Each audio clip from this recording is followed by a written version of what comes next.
Hi, I'm Joanne Steen, and I'm the widow of a Navy pilot that was killed in the line of duty. Given my experiences as a military widow, as a Gold Star widow, I want to share with you 3 things that I learned that could help you make it through military loss. First thing is, you have to survive it. And by surviving, I mean getting through notification, which is traumatic in and of itself, getting through that military funeral with its pomp and circumstance and rituals and traditions, the casualty process, the people, the uniforms, the flags. All this is a form of survival. And then, as you know really well, once all that stops, everybody goes away. But they need to, because they need to take a step back and recharge their emotional batteries. Surviving military loss, my experience is, takes about a year just to survive. You have paperwork, you have the forms, you have autopsy reports, and it takes about a year for the reality of a sudden death to sink in. Because if your service member was killed on deployment or on a detachment, we know that we have coping skills that allow us to cope with them being away.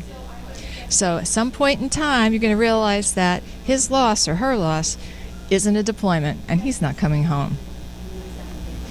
The next thing I learned after the loss was my need to cope. And so in coping, for me, what that meant was to learn about grief. I wasn't particularly crazy about the idea of doing it. I didn't want to read the stuff, but I realized that knowledge is not only power, but knowledge is understanding.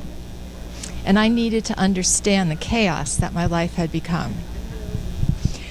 In coping grief, and it'll take longer than you want, and you'll be tired of it way before it's done. But you learn to cope with this life that you didn't sign up for as a military family member. One of the things, when we're related to the military, we have to be mindful of is all the secondary losses that we have. We lose our connection to the military. We lose a set of family and friends and culture and lifestyle. And all of these are losses that stem from the loss of our service member. And these losses are never ending, and it's going to seem like they last a lifetime. The second thing that's a big part of coping is reminders, or as I like to call them, doses of reality. Now, I'm here to tell you that the first million doses of reality are the hardest. I'm also here to tell you that as a military survivor, be it a Gold Star family member, military survivor, is that you're going to deal with personal reminders, because first and foremost, we buried a person, a loved one. And then you're going to deal with national reminders.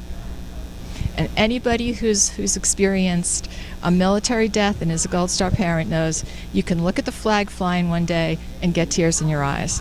And you're going to realize that one day you're walking through an airport and you follow some stranger because he's a soldier and you want to see what his unit is. You're also going to realize that you can come home after a long day of work and settle in and grab a glass of wine, and you're going to flick on your favorite show and there's going to be a military funeral. And bam, that's another reminder. And what reminders do for us is they teach us again and again that our service member is dead.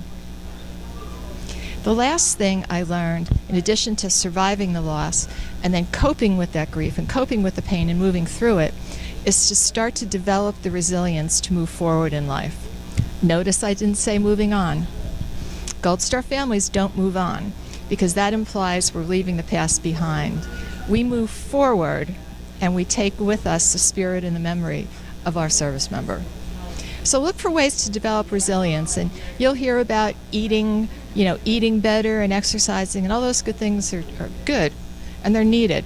But look for something that you like to do, that you can put your time, your energy, use something that's a project you could do with your hands, so that at the end of this project or hobby or whatever it is, all right, you're going to say, hey, I did this, and you're going to find out that you feel good about it. It's a process. I would say thank you for being a military family. Thank you for loving a service member.